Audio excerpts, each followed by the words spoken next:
This is Dr. C, and I want to talk to you about using namespaces in your XML document when you are using XSLT.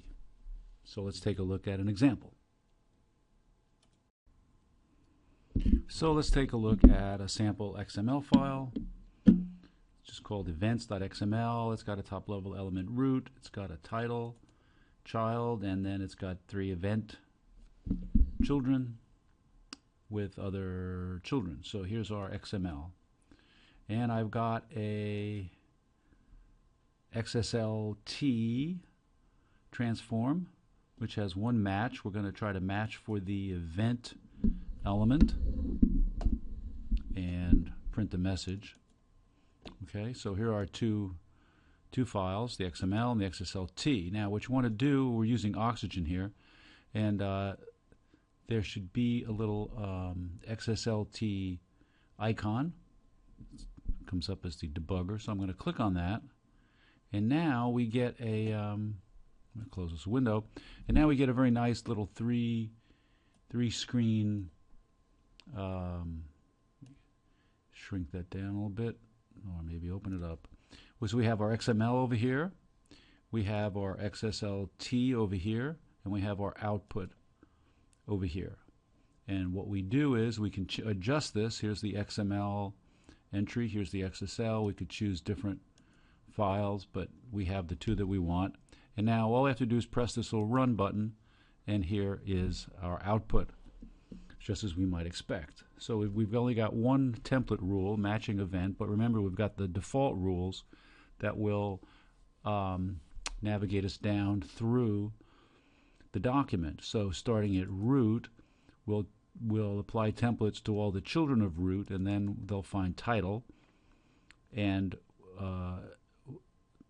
finding an element will result from the default rules to printing the content of that element. So that's why we see my test doc appearing over here on the output. Okay, and then we're going to process all the children of the other children of root, or 3 event elements, and we've got a rule that says match event. So when we hit this event, we're going to trigger this rule, and we output H1 found an event. Now, something to notice is we're not applying templates in this rule. So no more templates get applied. So we're not applying any templates to the children. That's why we don't see anything for the date, we don't see anything for the description, we don't see anything for the player, because we're not applying the templates. We've sort of stopped the default navigation to the tree by not specifically applying templates when we hit an element, so they don't automatically continue for the children. Okay? So that's why our output looks something like this.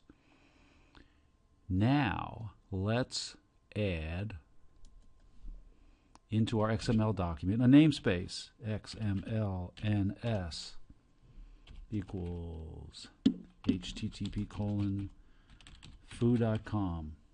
So this is our new namespace for the document. We're going to try to save it. Okay, and now we're going to run the same style sheet again. Notice we get a totally different output. So what's going on here? Well, understanding namespaces, we know that we technically don't have a element called title. We have an element called http://foo.com title. So therefore, we've changed the name of title, we've changed the name of event to foo.com event. That's why this rule does not kick in, because there's no event element in our XML. There's an XML, there's an event element prefixed by the namespace. Okay. So why do we get all this output? Well, again, go back to the default templates. The default template says match against any element. Apply apply templates to the children of any element you find navigating down the tree. So the default elements, the default templates will find these elements and simply display the content of them all. So that's why we get this output. So the question is, what can we do now to make our XSLT recognize the namespaces? That's the challenge. So what can we do to make the XSLT spreadsheet work for us? Well, what we need to do is in the top level style sheet element, we need to add in an XML namespace and make up some prefix, ZZZ, that's going to map to our namespace www or just foo.com, exactly as it exists in the document. So now ZZZ is a stand-in for foo.com, and now we come down here and any of the elements that we want to match against, we put our ZZZ prefix in there, save the file, and now when we run our transformation, didn't work, but the reason is I don't think I put a colon here. It's like a semicolon. Okay. Punctuation matters. And now we get it to work.